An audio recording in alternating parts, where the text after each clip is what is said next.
Today on Grow Up Level Up Gamers Club, we are finally doing it. We are reviewing Season 2 of The Last of Us from HBO. Today we're going to talk all about the stories, the changes, the characters, and we are going full spoilers. So get ready for Grow Up Level Up Gamers Club. Excellent. Hello, everybody. Good evening, good morning, good afternoon, wherever you are listening in the world, and welcome to the Gamers Club again. I am your host, aka Samson XP, aka smsn.bluesky.social, aka at SamsonTCG. If you like the cardboard Pokemon stuff, I almost said cardboard crack. I don't know if people call it that anymore. I feel like that's fallen a little out of order. Joined to me today is, as always, Jordan, aka SirDrJM, in a snazzy PlayStation Polo. Is this? Do you have like an announcement to make or something? Not an announcement. Just that this episode is officially sponsored and provided by PlayStation. Thank you for sending us the codes for HBO's The Last of Us Season 2. No, that's a lie. I found this at a secondhand clothing store in Calgary, and it is officially like branded merch. I have a feeling someone probably worked some promotional event or something for PlayStation, and they were provided these, and then they sold it. And I saw this, and I was like, hell yeah. So I bought it for like, I think it was like $7, maybe $5. That's awesome. And like, it's a good quality polo. It's a little big. It's a large, and it's a very large at that. But yeah, this is my official PlayStation polo. I mean, it looks like you would work for them. It kind of looks like the Best Buy kind of blue polo. It does, doesn't it? Yeah. If it had the yellow logo instead. Yeah. Well, congrats on the new gig. Yeah, working on PlayStation. Let us know if part 3 of Last of Us is ever happening. Oh, yeah. I can't say. I'm NDA'd. Oh, true. Yeah. Well, not part 3, but season 2 of The Last of Us TV show from HBO. We have lots of thoughts. I'm sure the internet has lots of thoughts. I'm sure our friends over at Clickerbait has lots of thoughts. I did not catch up on their episode yet with Jerica and the crew, so I'll have to do that. But today we are providing our thoughts on season 2. I watched it week by week as it came out. My partner and I, we are big fans of both the game and the show. We thought season 1 was fantastic, so we were really looking forward to season 2, and especially playing the Vancouver game of, hey, I recognize that alleyway. Hey, I recognize that street. That was really fun, but I'm sure we'll go into that. But yeah, this episode will just be our thoughts, our review on The Last of Us Season 2. But I guess before I hand over the reins to you, Jordan, I want to ask you overall thoughts. Oh, and by the way, we're going full spoilers in both the game and the TV show. So if you haven't played or watched either of them, please, or maybe for these opening thoughts, let's go not spoiler free. Okay. And then we'll go spoiler free when we go into the breakdown. Fair enough. So as you can see, we make this show on the fly. That's right. No spoiler thoughts of either the game or the show. What are your overall thoughts on The Last of Us HBO Season 2? Well, I mean, the funny thing is, I was trying to think of something I could show other than my love of PlayStation, of course. And I actually realized I have something for like every Naughty Dog game in this set somewhere. That's Nathan Drake right there. I have some Jack and Daxter stuff around here. I have a Crash Bandicoot right here. I don't think I have anything The Last of Us. And I don't really know how that happened because, as you can see, I'm a figurine and collectible guy. And I just don't have anything for this franchise, which is easily one of my favorite franchises, I'd say, of the modern gaming generation, if you will, kind of thing. But overall, Season 2 of The Last of Us, I think for me, the big thing is to look at it as a whole package with Season 1 and kind of compare the two in terms of a lot of the different aspects. But the big thing is when, after every episode of Season 1, one of the things I looked forward to the most was the podcasts, checking up online, seeing what people thought, watching reviews and things like that, and just seeing what the public reception of that story or to that story was for a lot of people who maybe hadn't played the game, or for some who had played the game and, obviously knew the source material and everything like that. And that was a lot of fun. And I think with Season 2, I liked that aspect of it more than I liked the season as a whole. Oh, okay. I enjoyed the season. It would have to be real bad for me to stop watching. I don't think I'll ever stop watching. I want to see how they interpret it and adapt it and everything. but I think I came out of the first season equally as excited and impressed with the season as a whole as I was excited to go consume further content about it. And I think with season 2, I was more excited for the conversation, more excited, like you say, to watch or listen to the Clicker Baits, the official Last of Us podcast, the Kind of Funny in review of every episode. More excited for those voices than I was for the upcoming episodes, unfortunately. I'm not super down on it. I did enjoy most of it. I'm still positive. I don't know if we want to give a score, but I'm not as high as I'd hoped to be, and I'm certainly not as high as I was coming out of the first season. Mm-hmm. If it compels you to give it a score, what would you give it? I have been compelled, and I have been toying with a 6.57. A good, not great, not amazing. Whereas I think the first season was probably a 9.5 overall. Mm-hmm, mm-hmm. How about you? How did you feel? I'm a little bit opposite of you. After each episode, I didn't feel compelled to go follow up, listen to the Clicker Baits and all that.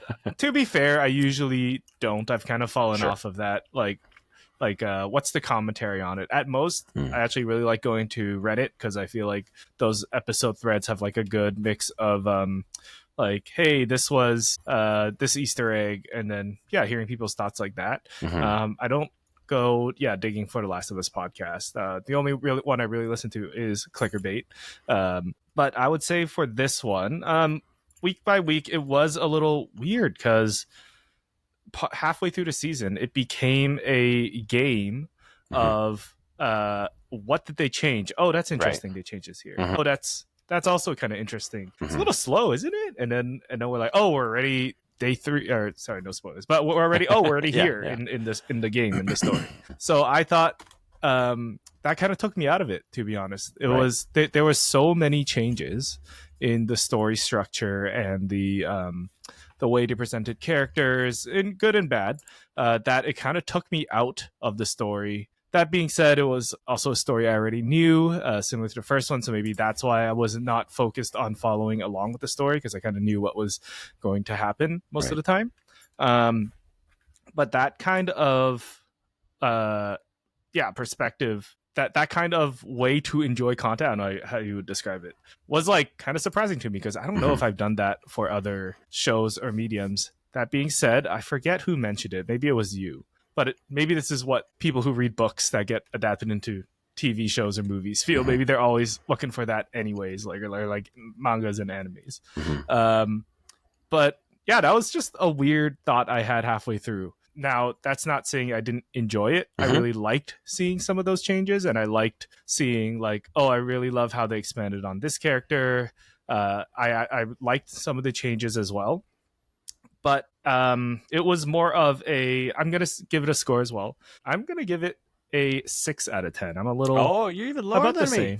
Yeah, about the same, but a little lower. Okay. But the same because it's lower, because it was entertaining, but it wasn't as blown away as the first season. Plus, I feel like, and we talked about it in our previous episode, I feel like the themes of the game just weren't punching through. There wasn't really a heart in the show, and I know that's very cheesy to say, and like the first one was obviously Joel and Ellie's relationship. This second season, at least in the show, I can't really see a character or a relationship that we're latching onto until later in the season, and then you're kind of reminded, oh yeah, like this is what this story is about, the basis of it. But those are all my overall thoughts. I'm a little low on it, but that being said, I'm still down to watch season 3 whenever that comes out. I'm still a big fan of the game and the series, but it did make me question like the mediums of the two. Like, does this story, part 2, work in a TV format? Because what part 2 worked so well in the game is like a lot of the game narrative, or the story's narrative, was baked into your gameplay, without going into too deep of what that theme is. But yeah, I'm like maybe 6-7, maybe about the same as you. But I'm in a similar place. Right on. Well, do you have any final thoughts on the season overall, or should we dive right into this? Let's break it down. Jordan prepared I don't know what you call it, a script for us, an outline for us, An outline, of yes. how we should break down the story. So from here on forward, we are going full spoilers into the season and the game. We're just not good enough to differentiate between the two, but we're diving into it. We're gonna go all in on spoilers. If you're listening to the Gamers Club, you should have watched Last of Us Season 2, the TV show, and played Last of Us Part 2, the game. So. Yes, that's a really good point. It's very hard to talk about this season without also talking about the game, at least from our perspective, of course, because we are fans of the game. I know like you said, I did bring up the source material conversation and the, book versus movie adaptation and all that. I'm sure that people have made the same comparison, but yeah, I think it is. If you know the source material, the game, The Last of Us Part 2, then you know how hard it is to watch this season knowing certain things are going to happen or how things happened in the game and waiting to see how they work in the show. So, final warning for anyone listening. Full spoilers. Full spoilers. Last of Us Season 1, obviously, but also Season 2. And, of course, both the Last of Us games as well. So let's dive in there. So first of all, one thing I want to shout out here. I did not take notes on every episode or anything like that. But I did do a quick Google search before preparing this and used a few articles there, USA Today, RollingStone.com. Pulled out a few sort of bigger moments from the show, from the whole season to kind of guide us through this conversation. So, of course, The Last of Us, as we know, PlayStation game, brought to you by Naughty Dog.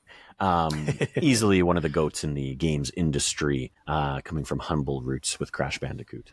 But in keeping with that theme, I themed this whole thing after a video game. So the first thing I want to kind of start with, before we get into the main story, which of course I have aptly titled The Main Quest, I want to start with the characters, because I think there were some interesting changes, interesting additions. And I think this will also lead sort of into the conversation about the main quest, as I said. So, Samson, do you have a character you'd like to start with? I'm going to start with the hot one. Whoa, I can think of at least two. Oh, never mind. Okay. I think I'll... Actually, yeah, sorry, the hot topic. There's a fair number of them, actually, now that I think about it. Go ahead. I'm going to start with Jesse. So young Mancino's character. Definitely one of the hot ones. Yeah. It's great that he got to reprise his role from the game. That is such a cool opportunity for him and for well, I think a couple of folks did, Marlene as well from season 1. I think that's a really cool thing that they did. For this overall season, I thought it was really cool how they fleshed out his character to be more of a less of an NPC and more of an actual character. They gave him more lines. His kind of role in the community was kind of expanded. I think in the game he wasn't on the council or something. The council wasn't in the game. So okay, yeah. There's that's new. Yeah. So they gave him more of a leadership role, like a responsibility thing. Spoilers for the show, of course. The show ends as he dies. Whoa, we don't know he's dead yet. Oh, true. Well, shot in the face. This is a good question. Should we spoil what we think is going to happen in season 3? Because that is all spoilers for Last of Us Part 2, the game. I think we should. Yeah. Okay. Jesse's dead. Jesse is dead as a doornail. Yeah. And just jumping a little ahead into the episodes, I thought that was a pretty good place to cut the season, in my opinion. And that and I'm jumping ahead. That whole death part being like when we saw, because I only played the game once, but every set is so memorable and it so recreated so well in the game. When that scene started happening, me and my wife were like, no. Yeah. Don't go out there. Don't stop. Yeah. Anyways, I really like how they fleshed out his character. Definitely more lines. I liked how his relationship, especially by the last season, was a little more complicated between Dina and Ellie and him. I saw it as kind of almost like a love triangle kind of thing they were setting up. I would have liked to see that a little more, like the drama part of it. But I really liked seeing him again. He was very good and like had that older brother leadership energy that I think was not missing from the show, but it's an interesting dynamic for sure in a show like this. Yeah. I won't add too much because I definitely agree with most of what you said. I liked how they fleshed him out more. I think it made it more meaningful when he did meet his untimely demise, of course. I was also really glad that they didn't shy away from that. That, and there's one other major part in the finale that we'll talk about later that I was really glad they didn't shy away from, because they were some very emotionally punching moments. And I think, in the game, when it happens to Jesse, when he gets shot in a very similar fashion, for me, it was very much like oh, I like Jesse. Like, I didn't want him to die. And it just happens so quick. You don't have any time to think about it. You don't have any time to breathe. And then you move on. Well, in the game, the action continues, of course. And so when they did it in the show, I was a little bit surprised they did it exactly the same. But ultimately, I was pretty glad that we had built more of a bond with him because of those other scenes that he had, because of a lot of the dialogue and relationships that he had with some of these other characters. And like you say, the fact that, he was set up to be a leader in Jackson, in the community he was protecting. In that final episode, he said that he voted no in terms of going to seek vengeance for Joel's death, which, I don't know how I felt about that, but I can see it from an angle of he's a young guy. He's, he's starting to take on responsibility in the community, and he wants to make the right choice. Even if he wanted to help Ellie, he wanted to help Dina because he loves these people, Tommy as well.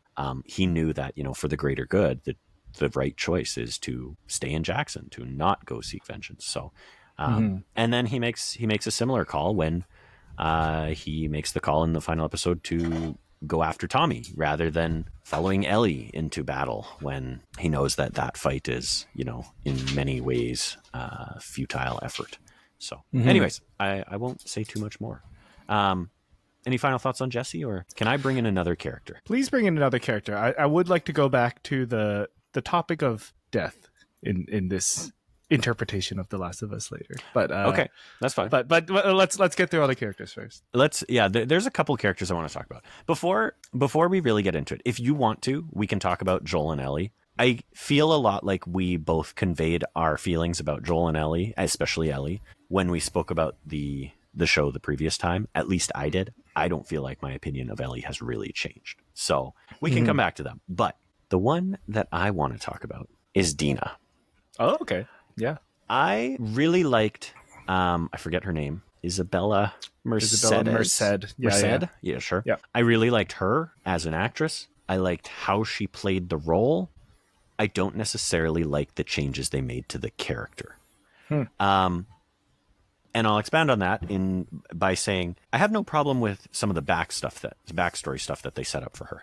Her family, she always wanted to play outside. Her mom told her it was too dangerous. The one time she goes out, raiders came in, killed her family. She busts in, kills the raider, and moves on. I don't mind any of that stuff. That's all fine. Those are, I think, technically changes from the game. I don't remember if we got that much backstory for Dina in the game. I do remember there was a whole section where you find out that her family was religious. I believe she's Jewish. I believe you break into a synagogue at one point and you kind of explore through the space. I could have made that up, but I'm pretty sure that was this game. I'm like 99% sure that's a thing you did.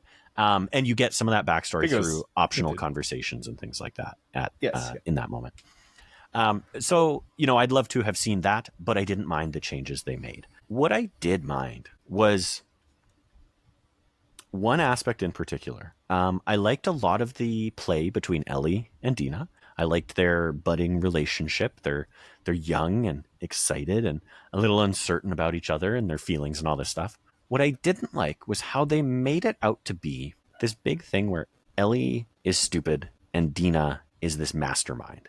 And I don't know if everyone would agree with that. And mastermind is a little dramatic. I don't think she was, made out to be this genius. But there was a moment either in the final episode or the one before that where Dina's plotting the chart of where they need to go and all this stuff. And Ellie came over and she literally says something like, "You're the brains. I'm going to go explore." And I just didn't like that. I think it really kind of, although Ellie is not necessarily the most methodical and plotting of people, which is consistent in the game and the show, I never felt like she undervalued herself like that. And in that moment, I really felt like it was kind of like she took a shot at herself unnecessarily.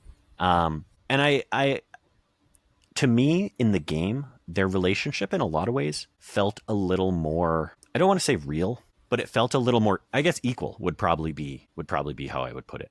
Whereas I felt like at times they were really in the show setting it up that Dina might be the smart one, but Ellie's the brawn. Ellie can take a hit, literally, she can take a bite or a scratch or whatever, and Dina's this little weak one who has to go hide in a cage. That scene was incredible when Dina went and hid in the cage. Yeah, that was awesome. But I just didn't like this weak versus strong sort of physical relationship that they had set up between the two. Yeah, that was kind of weird because in the game, or at least in my belief of Ellie's character, is like over the past 5 years, she's trained to become this killer, like to become this survival, right? More or less, like growing up in this kind of world. So it was kind of weird that and you kind of see this characterization too while they're in Jackson, and she's just kind of like strong but kind of like laissez-faire, like I'll go and patrol, or I want to go and patrol, but we're gonna do it and like yap all the time and be silly. So that was kind of weird. Yeah. And setting up Dina as the brains, like, sure, we have to move the plot forward, but you're right. Now that you mention it, she didn't have to take that shot at herself. She could just say like, "Oh, thanks for doing that. I was busy reinforcing the building, the theater." Which is the Orpheum in Vancouver, by the way. Very cool. That is especially very the cool. inside. Yeah. I recognized it right away. It's where I graduated. That's awesome. Super super weird decision to make Ellie, I guess, a little not dumb, but like, that's how it, honestly, to me, that's how it felt. And I never got that from the games. Even in part 1, when she's a child, I think she knows that she has a level of intelligence, even if it's not necessarily math and, graphs and charting a course and things like that. I think she has a level of intelligence to her where she feels, like you said, she's a survivor. Kind of. Yeah. She can get herself out of a pinch using her, I don't know, her intellect, if you will. Her intellect stat is +1. Anyways, so yeah. Constitution? Sure. In D&D? Something like that. Yeah. I want to talk a bit about Abby. Let's talk about Abby. I don't think we got much of her in this season, or as much as people thought. I think at the beginning, it seemed like we were going to get a lot more, but I can see the decision of holding her back for later seasons for conflict. I thought she was okay. I thought she looked scary enough. I didn't get a sense of the character that she is, like what her skill set is, like in the game. I respect the decision to not make her buff in the show as well. I thought it would have been cool to have like a physically buff woman antagonist in the show, but I also respect their decision not to do it. It's like a lot of work. But we did get a hint of her characterization, like through conversations with what's the wolf leaders. There was Isaac? The woman Isaac. Yes, I don't Isaac remember saying the other like two's name. she's and like Detective Kim or something. Yeah. Maybe mixing that up with Daredevil. But like he's like, oh, she's gonna be the next leader. Like she has what it takes to lead. So that's why we need her. So I thought that was interesting how they're hinting that she's going to be this like driven mastermind for the Wolf Army. So I'm like, okay, we'll see. Yeah. Haven't seen too much. Definitely that second episode. Yeah, when she was stuck in the snow during the avalanche. Oh yeah. That was my favorite part, was that attack on Jackson. That was really good. Yeah, that was awesome. Seeing her and all the characters interact, I kind of wanted to see more of her character, but now we gotta wait. Yeah. I think it feels similar. Again, also similar to how I feel about Dina. Amazing actress. Obviously doing a lot with what little she had in this season.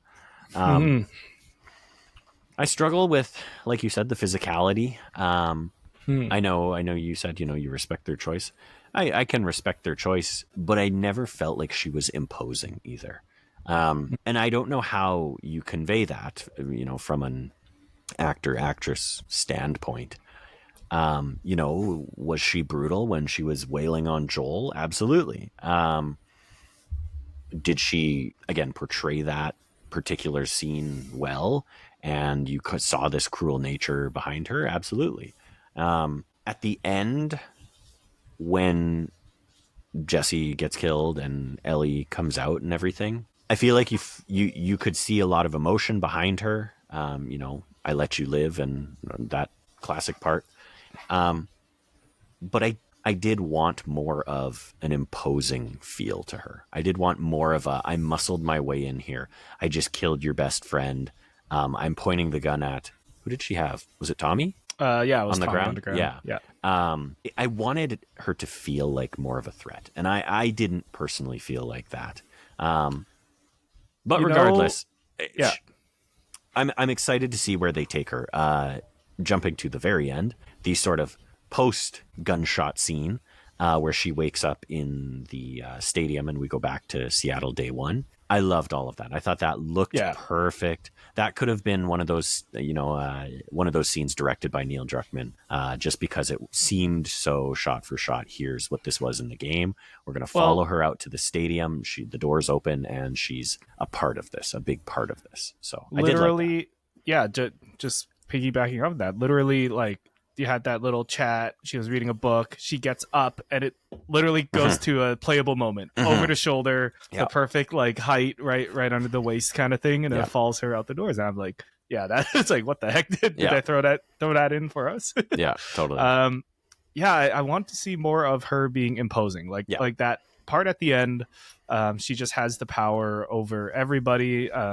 Like earlier in the season, we get a scene of Isaac torturing the Scar. Oh, right. Like, I would swap that out with Abby. Just show like this is, because then you get 2 for 1. You get to see like Abby's willing to go to these lengths to get what she needs and what she wants. Right. Plus, she represents Wolf. We get that sense of like, these are what the wolves are. They'll do physical harm to get what they need. Yeah. So I thought that was an interesting choice not to show her as much, because like, part of the show is hating Abby or part of the game is to hate Abby for the character until we learn a little bit more about who she is and her motivations. It's interesting why they adapt this to the TV show. I need to chat with my non-game playing friends what they thought, but yeah, totally. Any other characters? Well, I know we're going long on the characters here, but I think we'd be remiss not to talk about Moira from Schitt's Creek, also known as Gail, and of course her. I'm not sure if it's confirmed, but assumed husband Eugene, and what happens to him. Yeah. I think they were her husband. What did you think of these two characters and their sort of mini story that happened here? First of all, you say Moira from Schitt's Creek. I say it's Kevin McAllister's mom from Home Alone. Okay, that is a really good callback too. But I am watching Schitt's Creek actively, so that's why. Is that show still going on? No, it ended many years ago, and everyone said that it had one of the best endings on TV. And I had watched maybe a few episodes in the first season, and I hated it, so I didn't watch any of it. And then recently, I just was like, I'll give it a try, and it turns out it's an amazing show. So I'll look into it one day. It is a Canadian production, so I got to get in there. Sorry, the question was. I almost said Moira. So how did you feel about Moira? Gail. Gail And Eugene. Gail, Eugene, their sort of plot line, and of course the sub story that happened with Eugene in the second to last episode. I think it was episode 6. Yeah, 5 or 6. That was the flashback episode. So. Yes. Yeah. Okay. I thought at first the character was a little janky. Sure. I thought it was like, okay, I guess we have this kind of therapist character to expand the world and also to tell the audience, like be that moral compass for the audience, because it does get muddy in things like this. So I was like, okay, that's an interesting character. She mentioned something about Joel killing the husband. I actually didn't expect we were going to get that story. Okay. And for it to tie in as much as it did later in the main story with Ellie and Joel. So I thought that was really, I really like that. Yeah. Actually, I'll just jump over to that now. I really like that backstory, that sequence of Joel not taking the risk, killing Eugene in front of a beautiful lake. We got to ID that lake. That was Lake Louise in Alberta. Was it? Okay. No, it absolutely was not. Okay. I want it to be in Alberta, so let's pretend it was. Okay. Lake Louise. And then like lying to Ellie, lying to everybody, Ellie picking up that, like, with the street smarts, picking up, like, this is the same tone that Joel used when he talked to me about whatever. So he's lying because I know he's lying. And then, Joel being the bad guy there, morally and, well, ethically. And then, having characters' motivations change. So even if those characters were there just for that and for Ellie to pick up on, I thought that was really good. That was a good change. I really liked that Eugene storyline, just like, and I don't know. I think the actor for Eugene is also kind of famous, right? Like he was in something. Joey Pants is what I know him as, but his last name is not Pants. It's like Pantaloons or something. I don't know. Actually, but I thought you were naming another character. No. People are very familiar with him. Okay. I thought his whole thing for like the 5 minutes he was on the episode was also really good, going from like begging for his life, like reason, like the 5 stages of grief, reasoning, and then finally accepting like Joel's gonna kill me right here, might as well enjoy the sunset and all that, and then like Ellie watching all that and realizing Joel's not good, but he's also your caretaker, your dad kind of role. So how do you deal with that? I thought that was a really great side story. Great sequence, yeah. Joey Pantoliano is his name. And if you type in Joey Pan, it literally autocompletes as Joey Pants. So I think people actually call him Joey Pants, even if that's not his actual name. Anyways, he's a well-known actor. Bad Boys, Joey The Pants. Goonies, The Sopranos, The Matrix, the first one. If you've seen the first Matrix and you look at the cover, you'll know exactly what his character is. What? That's wild. Yeah, he's on the left in the background there, bald guy. Much younger at that point, obviously, but yeah. Anyways, you're absolutely right about the Gail of it all. In the beginning, it very much was like she's here to spell it out for the audience, right? She's here to be the one to say, are you doing the right thing, or did you make a mistake, or have the characters kind of question their motivations. Which I was fine with. I liked, in fleshing out Jackson as a whole, I liked this edition of her. The Eugene piece, I felt like I enjoyed what they did with it. Obviously, it was important to spelling things out to Ellie and moving the greater main story along. But I wish we had gotten some time with Eugene outside of that. I wish we had something of a bond with Eugene to make it hit more when he did get killed by Joel. Now, of course, the point wasn't his death. The point was the lie, which builds Joel and Ellie's conflict more. So I can understand why they also didn't do that. But it just felt like, to me, it moved along very quickly. You could see where it was going from a mile away. At least, maybe the normies who haven't played the game didn't see that coming. But I feel like anyone who's paying attention would have known that. So I was a little disappointed it wasn't more fleshed out. I think coming off of the first season, there's of course the infamous or famous, whichever you prefer, Bill and Frank episode, which really fleshed out. That was the one with what's his name, Ron Swanson from Parks and Rec. Bill Offerman. There it is. That was the episode with him where you see him and his partner Frank. Of course, Ron. It was Offerman basically a played... mini love story. Yeah, and I think in the middle of the season, a lot of people did know that Joey Pants was in the season, and I think they expected his story to be the Bill and Frank episode. Okay. At least that's, again, listening to a lot of other podcasts and things. I think that's what people were looking for, and maybe the expectation was built up in my mind that we'd get something similar, but obviously didn't turn out that way. It was more of a catalyst to move along Joel and Ellie. Anyways, I enjoyed it. I enjoyed the characters. but I would have loved to see it fleshed out a little bit more than it was. Now, of course, through talking about all of this, are there any other characters that you want to touch on? I don't think so. I think we hit everybody. I think we've kind of touched on all of the main cast. We didn't really mention Tommy. Tommy did kind of have a paling role in comparison to maybe the first couple episodes where he was a bigger part. But I know we'll see him more in season 3. Yeah, I feel like he'll be the new Jesse, going in like kind of that moral, fair enough, moral center, moral compass. Yeah, we'll see, because I'm not Jesse's biggest fan in part 2. Sorry, not Jesse. Tommy. Tommy. Yeah, I don't think he was in the game much, to be honest. He made some questionable decisions, but also he was largely protected by plot armor, which really bothered me in the game. But anyways, it doesn't matter. There were more than one. There was more than one time where I thought Tommy was dead in the game, and then the next day he was like, "Hey, I'm back," and it was like, "Oh, okay, cool, I guess." Anyways, So, moving on from the characters, we've touched on a lot of course, the main quest, the main story behind the game.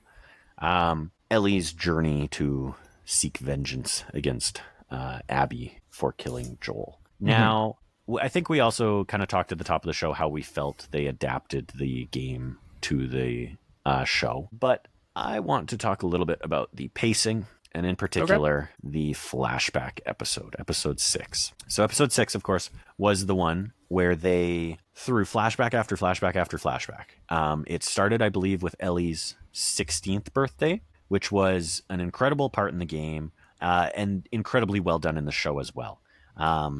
Joel has found this museum. He takes Ellie out to it. She climbs a dinosaur. You do that in the game and everything. Then you go into the museum. You find this space exhibit. You kind of learn a little bit more about Ellie's love of space, which in the show they had sort of planted some of those seeds already. So that was good. And I was happy to see that foreshadowing when it happened earlier in the show. And then, of course, we get to see her on her 16th birthday. And I really liked in that episode how we saw just how much Ellie changed over the course of a year, right? The 16th birthday was very much the Ellie from the first season, arguably before certain things happened in the first season, but she was more cheery. She was more excited. She's more of a kid. And going from year to year, we saw her 16th birthday, we saw her 17th birthday, 18th birthday, and she really changed and grew up over those years, and in a lot of ways became a lot more cynical, but also just started to question things more, right? And had this growing distrust of Joel based on what she knew ultimately was the lie, the big lie at the end of season 1 and at the end of the first game.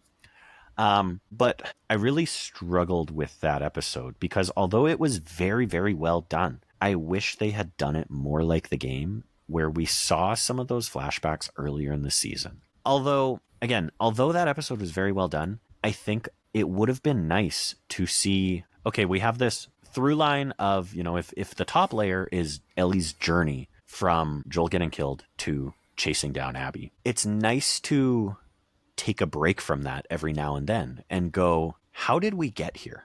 Because what we saw right before Joel died was Ellie pissed off. She was mad at Joel. The altercation had happened at the dance. And you get the idea that there's this tension and there's something there. There's something bigger there other than just she pushed a guy at the dance and she was mad that he stood up for her, right? You get the feeling there's something else there. There's a tension. And I think it would have been more impactful to get the porch scene, the infamous porch scene where Ellie confronts Joel about what happened with the Fireflies and her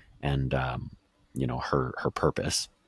I think it would have been more impactful if we had been seeing throughout the episodes prior little snippets of here's how things fell apart. Here's where the wheels went off. If they had, I honestly, I'm not an editor or anything, but I want to see, I want to blank this from my mind. Men in Black, flash this from my mind. I want to see season 2 that opens with Ellie's 16th birthday. Oh my gosh. I was just thinking the exact same thing. If I were to rewrite this, I would put episode 6 as number 1. I hold the porch scene until like a little later or something.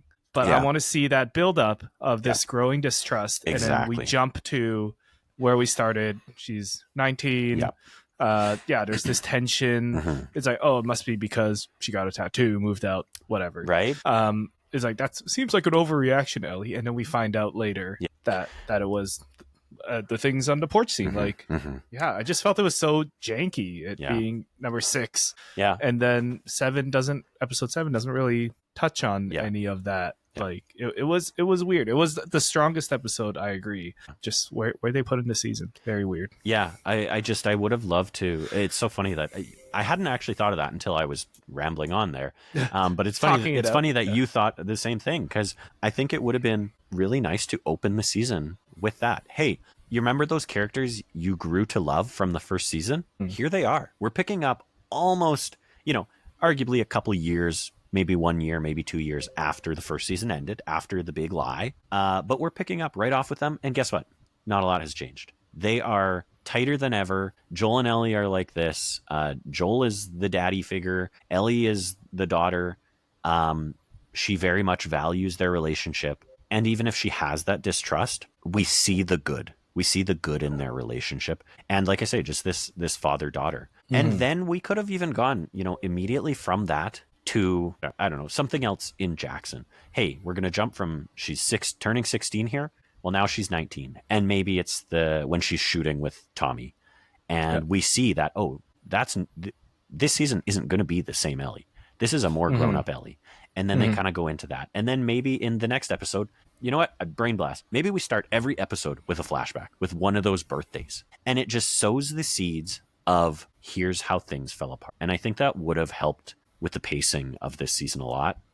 And then Totally. I know a lot of people talk about the porch the porch scene, which I believe was the final season. Why do I keep saying season? The final shot of the game. It was, yeah. And yeah. I don't even need that to be the final shot of season 2. But if that had been the ending of the second last episode, I think it would, which technically it was. Now that I think about it, I think it would have had so much more impact. Where, okay, now we're seeing the confrontation. Now we're seeing Ellie beginning to try and repair that bond with Joel that we saw breaking over the past 5 episodes, rather than just the last 45 minutes, right? I just think it would have been more impactful. So yeah, no, I agree, 100% agree. You can even hold that whole Gail and Eugene storyline until we know a little bit more about Gail and like what's up with this character. I would bundle that into the porch scene. Yeah, I would just hold that till later in the season, like give their relationship time to breathe. I think in the first season, this is like maybe the one time I listened to the Last of Us podcast, but they said like you can't end episode 1 on the daughter Sarah getting killed. Like, like audiences. I remember that too. Yeah, nobody's going to watch the kid getting killed. No one's going to come. Yeah. But then for season 2, you start off with Joel dying. You lose that relationship. Yeah. Why would anyone watch the rest? I can see them trying to build out the Dina and Ellie relationship. This is jumping ahead of our topic a little bit into being like, hey, this is the new kind of love story relationship that you could follow. Yeah. There's a little love triangle later that came a little too late. So like, it's like maybe you'll be here for that, but I don't know. I don't think it was not necessarily a bad decision to try something like that, but a lot of folks did watch this show because of Pedro Pascal and Ellie's relationship, or Bella Ramsey's dynamic with him. So to take that away, it was a gamble, and that's why I'm really curious to see what my friends who didn't play the game, how they think. I have a couple of friends who like literally one of my friends, we were getting dinner and she was like, oh, I just love Pedro. He's like so handsome. You're I'm like, halfway through season 1 and I'm like, yeah. It's very good. Enjoy. Yeah. I couldn't say anything. Yeah. So I'm really curious to hear their thoughts. If the new dynamic were from after he died, like, are you still watching the show? Is this story still interesting for you? Yeah. I don't remember if I talked about it on this show or somewhere else, but my parents watched the first season and loved it, and started the second season. And after the second episode, my mom was like, I don't know if I'm going to keep watching. And it's Yeah. not necessarily because she loved Pedro Pascal, although he obviously was a major draw.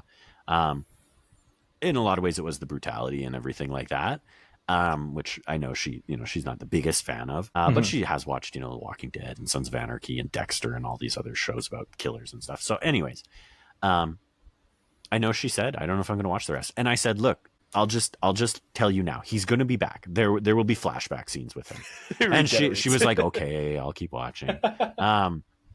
Yeah, I was like, this isn't that kind of science fiction story. He's not coming back, but we'll see him again. Yeah. Pedro Pascal will return in The Last of Us. Anyways, so yeah, it's a weird choice to shuffle around a story like that. Yeah. I agree. Yeah. If it works, I don't think it worked for me. I'll be honest. Fair enough. I don't think it worked for me, but I am curious to see if it worked for other folks. Now, sorry, go ahead. Oh, I was just gonna bring it on to about I don't even know how to narrate it. I just want to talk about Ellie's characterization in the main story. Go ahead. So you kind of touched on it earlier about Ellie being a little more happy-go-lucky in this characterization. Street smart still, but like not brain smart, but like making jokes like I'm gonna be a dad, instead of being angry, right? Like we're lacking a lot of anger. I called this out in our previous episode about 2 weeks ago, but I was expecting a heel turn. And I think that was before we got the scene with Nora, like the red light, the iconic red light scene, and before we got the last episode where she had that heart-to-heart with Dina, as well as just realizing that she can get what she wants if she is physical and if she kills. I really like that. I think that overall in the TV adaptation, like it makes sense in the game. Or sorry, in the TV adaptation, I feel like death is a little more precious, or killing other human beings is a little more precious. It's treated more preciously. Whereas in the game, and this is what some folks struggle with the game, is like it is a main mechanic. Me as the player, it's a game mechanic. I just killed about 500 people on the way, and then and spoilers for the game, if you're this far in, you probably already know. She spares Abby, and it's like that's kind of weird. But in the show, they're being a lot more precious with human deaths, like the clickers. So death is a little more precious. In part of the final episode, she tells Dina, like, I got what I want when I was physical, something along the lines of that. Like she realized that she can get what I don't know if she said that. I don't remember. Something like that. But something like that, right? So I start to see the heel turn, and I actually really like that. Just to show like this is the vengeance that is coming. Before Ellie killed to survive, but now she's getting this realization she can kill to get what she wants. Right. That and the scene, I didn't expect to actually get to the aquarium in this season. All right, we're fully transitioning into the side quests. This is changes to the main story and expansion on the existing story. Go ahead. Sure, yeah. So I didn't expect to get to the aquarium. Okay. But you get the confrontation with Owen and Mel. And in the game, this was also a big moment, which I think in the game, honestly, I kind of forgot. Oh, did you? But in the show, oh man, I was shedding a tear or two when she goes to kill Owen, and the bullet goes through and hits pregnant Mel, and she just starts bleeding out. And Mel's given the performance of a lifetime, asking her to C-section the baby out. I was like, oh my god, like save this is baby, traumatic, man. Save the baby, and Ellie can't do it, and Ellie went into the aquarium thinking like, hey, I'm here I'll to kill to get what I want. Yeah, but now an innocent life that she can really relate to, because Dina's pregnant as well. An innocent life, got caught in the way, and the weight of that, I really hope they lean into this going into season 3. The weight of that is an interesting like ethical dilemma for me. It really works for me. I think that was what was the theme of Last of Us Part 2, which, grander thoughts, I really do feel like this should have been like a mid-season break going into season 3, right? But budgets or something, I don't know. It's a good business. point. See, shows used to do that. So that change, like, kind of makes sense to me. Right. Like, the death is being treated a lot more precious, a lot more carefully in the show. I just think that yeah, like if you show Ellie killing goons here or there, it loses a lot of the weight for the audience watching TV. Like it's going to be like The Boys or something. Yeah. But for this one, yeah, human life is very precious, as it is in real life. Hell yeah. Yeah, that's actually a really good point. And honestly, I hadn't really thought of it like that. I think a lot of what you just talked about is probably what Craig Mazin, creator of the show, along with Neil Druckmann, et cetera, et cetera. I think you kind of hit on what they want people to feel and see. You might be channeling the normies a bit here, because put me on the Last of Us pod, Craig. It is very hard as a fan of the game and everything to separate the game from the show. And I think that's why, I have a lot of the problems with it that I do, and a lot of things that I've talked about. But yeah, I actually really like a lot of what you talked about, with life being more precious, and Ellie having that realization of I can hurt to get what I want. But sometimes there are casualties, innocent people along the way. Just very interesting. You've given me a lot to think about here. I'm glad this podcast experience is blowing your mind. but to touch on the moments that you talked about, the killing of Owen, Mel, and of course the BB inside of Mel's belly. That all did, of course, really hit. I think they did a really great job of that in the game. Of course, I believe Ellie had this big tussle with Mel, and it was a lot less. It was a lot more of just, hey, I'm fighting with someone, I have killed them, and then I think she like rolls Mel over and sees that she has, a pregnant belly. There's none of the cut it out. There's none of the. It's not apparent that Mel is pregnant unless you're really paying attention to the scenes. With Mel before that. So I feel in the game, two things is that Mel also did a lot of talk back to Ellie in the scene. Yeah. So it kind of antagonized her a bit, whereas in the show she didn't say anything. She was just an innocent bystander. Yeah. And then they made the pregnant thing a lot more apparent in the show because they were setting it up for that. And to your point again, like the direct comparison of Dina to Mel, both being pregnant, and Ellie in a lot of ways feeling responsible for Dina and having that moment of, why am I taking you on this journey? You are pregnant. You need to take care of this baby. And it's funny because, I think back to playing the game, and in a lot of ways, maybe I just at the time was less receptive. When the game came out, I guess I would have had a kid. She was young. It was a global pandemic. We had a lot on our minds. Yeah, exactly. So I just, I don't think I ever connected the dots on the obvious, like now it's super obvious, the parallel between Dina and Mel. So but that part was I don't think I picked it up on it either, to be fair. Yeah.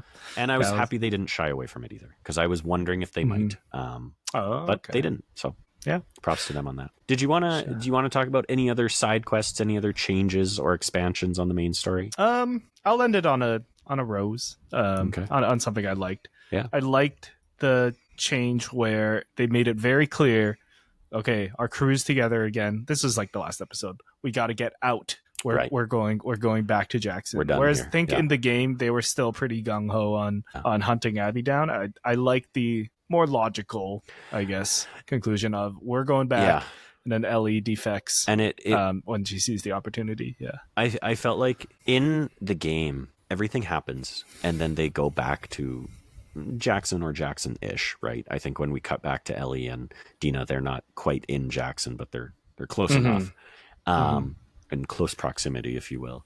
And I remember feeling like Ellie had reluctantly made the decision to come along, whereas I felt like in the show, the impact of the Mel death and the baby was hitting her. And that's, obviously, for people who don't know the video game, they don't realize where they're going to go next. They don't necessarily understand that, now Tommy is going to take Dina and Ellie back to Jackson.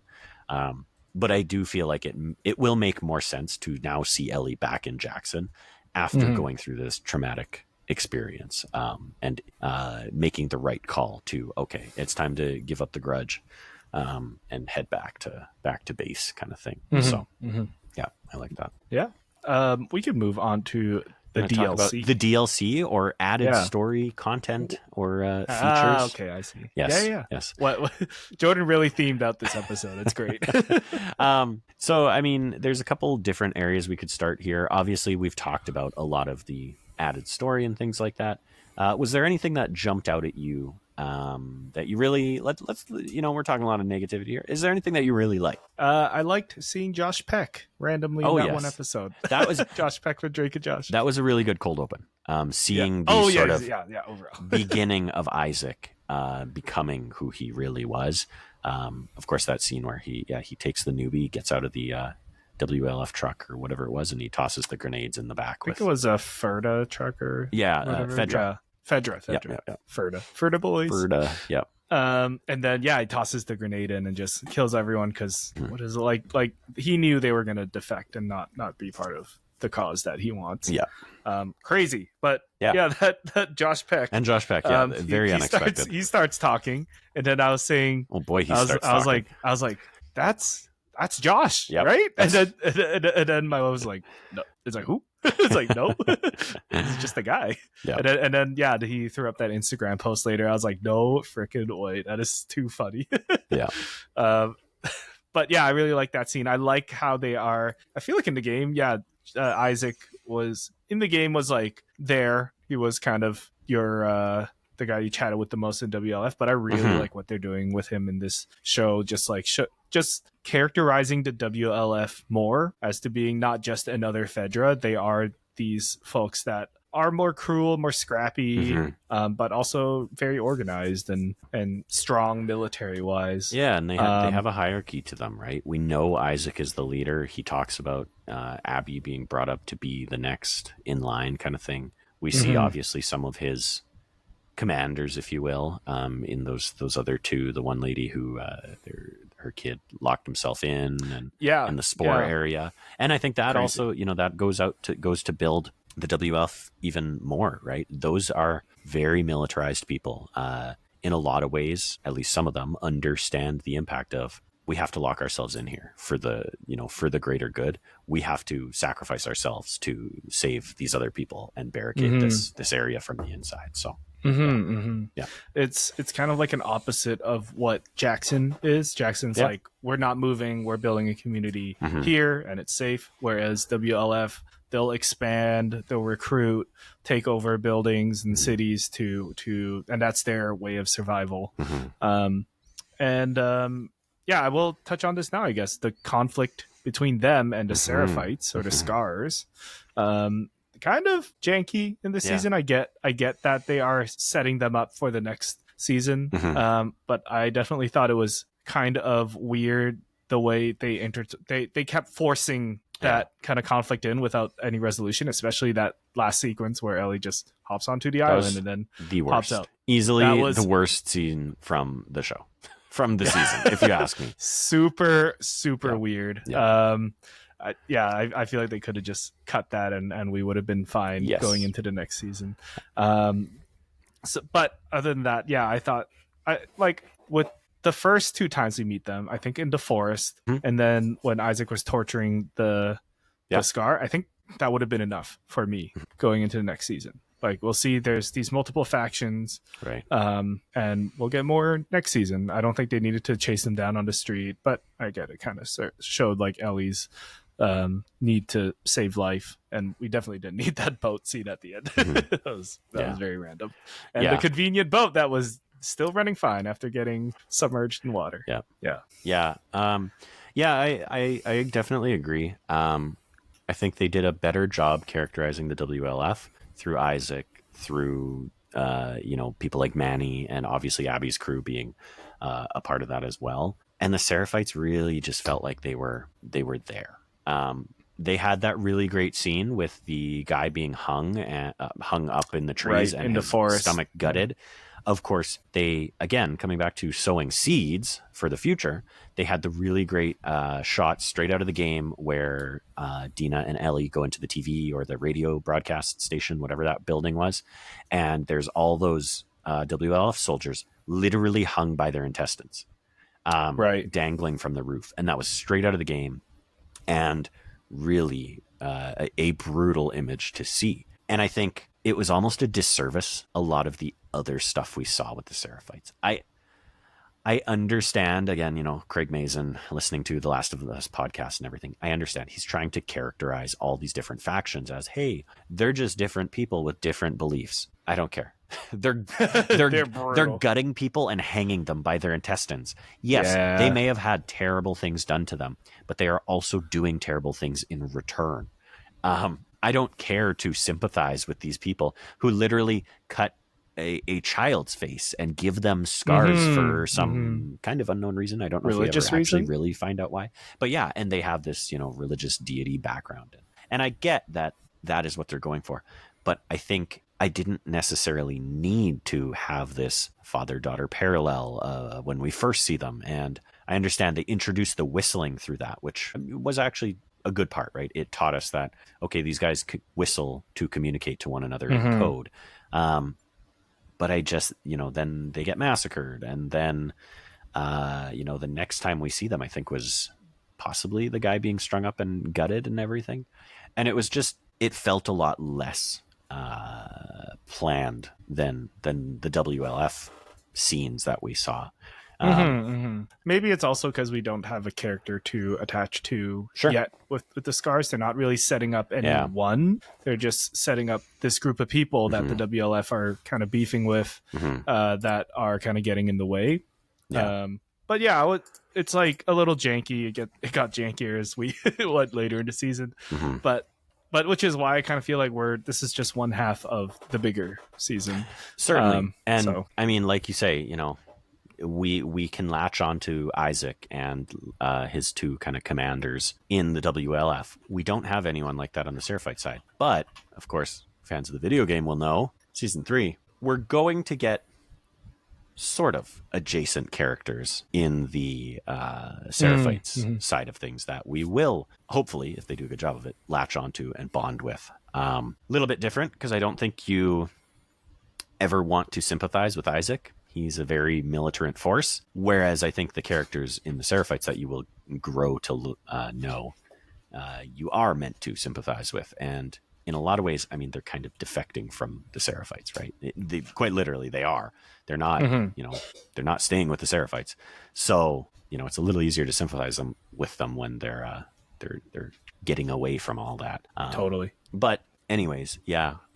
The more I think about it and the overall structure, I really like the conclusion we both came to with maybe having a flashback at the start of every episode, something like that. I almost wish this season had focused solely on Joel and Ellie falling apart with the subplot of the WLF. And then, yes, we see the WLF fighting with the Scars, the Seraphites, every now and then. I think that actually fits everything into a nice little box for Season 3. And as we move into the ending in the future section of this show, that sets up Season 3 really nicely to be, okay, we already know Joel and Ellie. We already know the WLF. Let's see the other side. Now we're going to get to know Abby with a subplot or a B plot of the Seraphites. And 100%. Then we see that direct comparison of the two. And then it all culminates in a movie after the third season, which is a 3-hour exploration of how it all comes together and the sort of epilogue of the game. But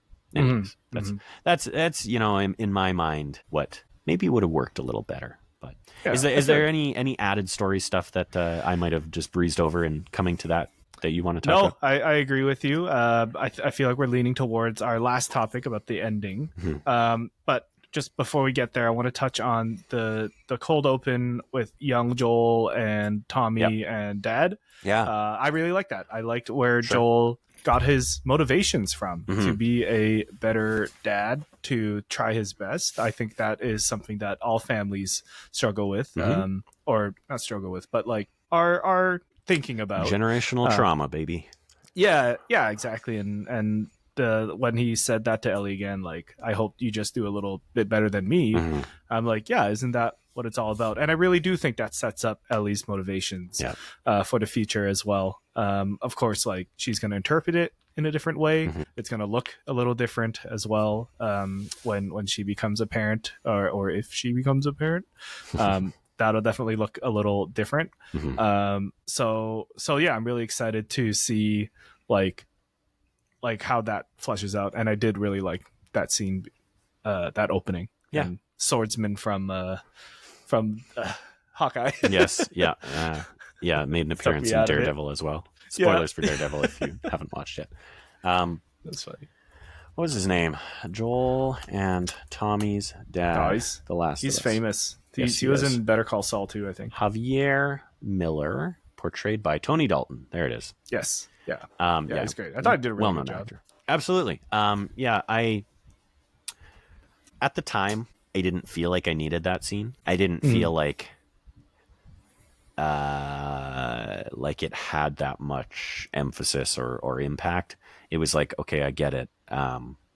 Joel and Tommy grew up in a rough kind of house. That explains kind of, especially Joel, how he is. He has this protector complex where he needs to protect people who he cares about. I get that. But then, of course, they did bring it all around to the conversation with Ellie. And, I hope you can do a little bit better than I did. And, of course, what we see in The Last of Us Part 2 is that it takes a long time for Ellie to do better than Joel does. She goes through it before she comes to that conclusion as well. And finally, let's go. But, of course, that is much farther down the road. So, but yeah, agreed. Why don't we talk about farther down the road? Yeah. Our ending and future. Did you... So, I mean, we kind of talked about it at the start, actually. Sounds like you liked the I let you live and then cut to black and then the cold ending, if you will. I think it would have... I would say like the way they had it now where, cut the back, cold open. We got the over the shoulder like in the game that made us all go, ha! I recognize that. I think I would have liked it where it just cut to black. And sure, you don't know. We just don't know. Agreed. Being nerds, right? We already read that the third season is going to be focused on Abby and that side of the story, as hinted by the day one as well. I think, like, from a storytelling perspective, I would have really liked it if it just cut the black. And then, like, well, we don't know. Did Ellie survive? What goes on? Who got shot? What was that gunshot? Yeah, exactly. But it is a very cool because I think in my mind the adrenaline kept building. Like when Tommy was screaming for help, they ran out. Like I almost called him young Menzino. Jesse gets shot, and then it just escalates. I would have just liked it. Yeah, if it cut to black and then the credits roll, and then we just don't know what the next season's going to be about. Like, did Ellie even survive? Kind of thing. Cheesy TV cliffhanger stuff. Yeah, like of course we know. Well, I mean, in terms of The Last of Us, you might not know after what they did with Joel. Like, people might legitimately wonder, is she going to be back? If they had ended it there, of course. True. But, is Jesse alive, or is he just taken? It's real easy to sleep with a bullet through your brain. Yeah, but I really did like where they ended it. Like I said earlier a couple times now, it does feel like the mid-season break to one really big season. The decision behind that, probably like budget. Probably they want to stretch this series out a little longer. If this was like a... Like I get shows can't be like 20 episodes anymore, but if this was a 20 episode season, we'd probably get something like this in the mid-season. But it's going to be a long time until the next part. And yeah, we'll see if folks come around to this season in the next 2 years.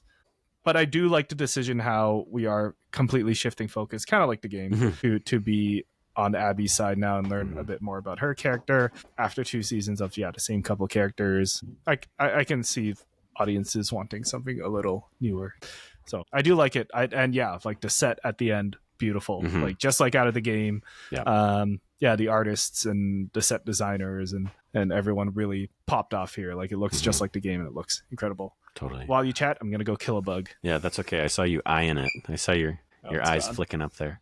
Yeah, I'll kill the bug later. I mean, the interesting thing for me is this actually does come back to one of my biggest problems with the whole side quest of the DLC of Washed Up on Seraphite Island. Clip must have been less than 2 minutes. Ellie hitting the big tidal wave and then waking up on that beach and then getting dragged off, and then the Seraphites run away and she goes back to the boat and sails onto the aquarium.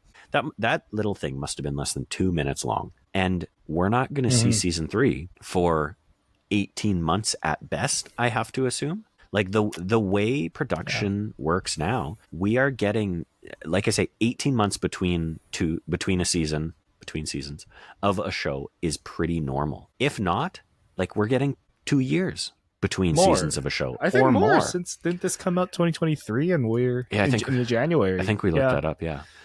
So I'm like, in 18 months, and again, that's a conservative estimate. Nobody's going to remember that 2-minute clip from the finale, especially when we're not even dealing with the exact same characters.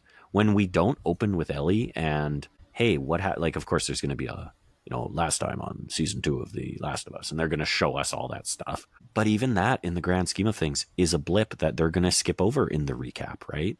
So no one's going to remember that. And then this actually comes back to the game as well. It was funny for me when I played the game. I did not really, and I don't know how, again, maybe there was just a lot on my mind because it was COVID times. I didn't really pick up on the whole day 1, day 2, day 3 thing. And I don't know how, because it does just, the screen goes black and it says Seattle, day 1, and you play as Ellie. And then it says Seattle, day subtle. 2, and you're continuing to play as Ellie. It's not very subtle. It's right in your face. It's very much, here it is. In the show, is more subtle, I feel. And sure, but I don't know what it is. I don't pick up on those things. So when they cut to Ellie in the final Abby in the final scene, and they say Seattle day 1, I went, oh, that's right. We started this season at some point. Like a day thing. There was like a day thing going on. Yeah. And I just don't try. If I didn't follow that, and I played through the game and didn't follow it in the game either. Like, I remember once I took over control of Abby, being like, Seattle day 1, like, when in the timeline is that? And I kind of had to like work through it. And then it's not until you get some of the story that you realize, oh, okay, we're back before everything happened now. And I'm sure smarter minds than mine picked up as soon as it said Seattle day 1, they went, oh, we just jumped back 3 days and now we're seeing the other perspective. It wasn't until they started planting or talking about where exactly they were that I realized that. I can't be the only one that dumb. The other people definitely had that experience too. So I just worry for a season 3, are people going to remember? I get they were trying to style it, like keep the style in the show. They had the little city, whatever location marker in the corner. But I think for us folks who are a little more inattentive, they should have been like a boom, day 1 Seattle. And maybe that's like what it each takes. day, yeah. in at least in the show. Because if they're trying to get us to do these mental gymnastics, but I feel there's going to be like touch points, like we're going to get the scene in the forest from the perspective of the WLF. We're going to get the scene from the hospital with Ellie going downstairs and getting Nora from the WLF. So we'll have those touch points eventually. True. But I do agree, like in the show, especially, it kind of blended, like all 3 days kind of blended into each other, and we weren't really following which day. And coming back to my vision for how I would rework this season, I also wonder if it would have been too much or too complicated, too hard to follow me, if they had done, whatever, Jackson day 1. I don't know if they call it that, but they start with the flashback of 16-year-old Ellie's birthday. Then they go into current life in Jackson, and then they flip to current life for Abby at that time. Where is she at? And then they go back to Ellie. We get a little bit more Ellie. Maybe it's day 2, Jackson, whatever. And then they go back to Abby day 2. And I wonder how that season would look if it were the A plot is Joel and Ellie and how their relationship falls apart, and the B plot is Abby and who is she? What is she all about? What's her crew about? And it slowly pieces together. She is on a quest for vengeance. And of course, that eventually comes to a head when we, maybe it's obvious that she's after Ellie or after Joel, sorry. But maybe they kind of hide that at least until a couple episodes in. And then we get it. It would almost be more impactful come maybe episode 3 or something. We've been seeing Joel and Ellie. We've been seeing Abby and her crew, and we know she's after Joel. And we see this convergence of, oh no, I know Joel and Ellie are there. I know Abby's there. They're going to cross paths. And then it all happens, right? I wonder how that would have felt or looked. So, well, that's to piggyback off of that. That's similar to how the game started, wasn't it? Like, we met Ellie and Abby at the beginning. We actually didn't know Abby's deal. That's true. Until they clash, and it's like, oh, hey, here's that character we were playing as. They met Joel, and then you get the scene where they're in the cottage and she kills him, Right. and we're like, what the heck? Yeah. Yeah. So there you go. I just gave you the plot of the actual game without even remembering that that's what happens. But it was what you wanted all along. Yeah, I guess so. Yeah, I do feel like this was a more complicated story to adapt for sure, but I would have just adapted it a little straighter, like a little closer to the game, because it worked so well in the game. Like you just take out all the parts where Ellie has to kill a lot 50 of people. goons before getting to the next cutscene. So yeah, I don't know. We'll see. I still trust in the vision, sure, because I do like to change that. Like I said, like death is or life is a little more precious in the TV adaptation. I like seeing the change of Ellie slowly turning to this into or at least struggling with killing for personal gain as opposed to survival. They could probably lean into that a little more. I think it's an interesting moral conflict to have. But so I'm still excited for the next season, as long as it maybe kind of sucks. We have to wait another 2 years. So Gamers Club in 2 years, set a reminder. That's right. to catch our next review. Yeah. What about you, Jordan? Like, how do you, after our conversation, what are your thoughts on the season? I mean, like you say, I'm still excited for season 3. I want to see where it goes. Obviously, this is a different interpretation of a lot of the source material, which is to be expected. I think a part of why, and to kind of bring it back to what I was saying at the start of the show, a big part of why I enjoyed the first season so much is because it was a pretty faithful retelling of the first game. And of course, there were a lot of questions about how they would do that with season 2 and the second game, because the second game does have this more layered, more nuanced narrative. It's not just a story of two characters. Well, actually, it is. But it's not just a story of two characters who are working together the whole game. It's a story of two characters who are on different paths that do, of course, as we've talked about, converge. And there's obviously a lot of conflict there. So it is, if the first game is a linear narrative, the second game is two linear narratives that then intertwine and kind of weave into one another. And there's a lot more sort of nuance to it. So like you say, no easy feat adapting it. I do... Actually, one of the best things that you said is this feels like a mid-season break. We should be getting the next season in 4 months. Half a year. Yeah, 6 months at most. It would really be awesome if come fall, we could look forward to the completing the story, or at least getting the next chapter kind of thing. I really do wish that were the case. And it's almost a shame, like, season 2 came out and the next day they announced that they were greenlit for season 3. Well, why didn't you just... HBO, why are you playing games with Sony? Just let them film the whole thing as one season. In one go, and then work on it slowly. Exactly. Do reshoots or whatever. Kind of drives me crazy that that's not what we're getting. Yeah. I'm sure it's a budget thing, because this show looks incredible. Like, like look-wise, set-wise. Yeah. The actors, of course, like the show, the production is Josh of Peck the wazoo. Demands a high salary. It's true. Yeah. He was in that one show about the dog. Oh, Drake and Josh. He was in a show with the dog. He has a podcast. He's making big bucks. Oh. Yeah. Cool. But let's see. I think they also said something about a season 4, which I kind of can see it working. Craig Mazin, I think, was quoted as saying he doesn't think they can wrap up the story in one more season. And we know they're getting one more season. We know season 3 is greenlit. But we don't know for sure if there will be a season 4 yet. And it's could see it. It might be a bit of a stretch. Again, knowing the source material, but there's opportunity. Well, the reason why I can is, like, I did feel that last sequence in the game was pretty abrupt. True. But it did feel a little tacked on. I also feel like it was because, dang, we're just this trained killer, and we are tactical. Like I just felt like, personally, I went through the level so fast because I was already good at the game at that You're point. like, I'm ready for this to be done. yeah, that too. But then there's so much you could do after the story as well. Like, you just kind of get this, the Fallout, the epilogue in the game. You just get this, like, kind of like maybe even voiceless cutscene, and then there's a lot up for interpretation. That's hard. But I can see them wanting to expand on a little bit more in the TV show. So I think maybe that's where the season 4 could come in, is exploring life after kind of thing. I'm excited. I could see that. It's a long time. Well, 2 years. And I mean, just to put a bow on my thoughts. Like I say, I really enjoyed the conversation around the game.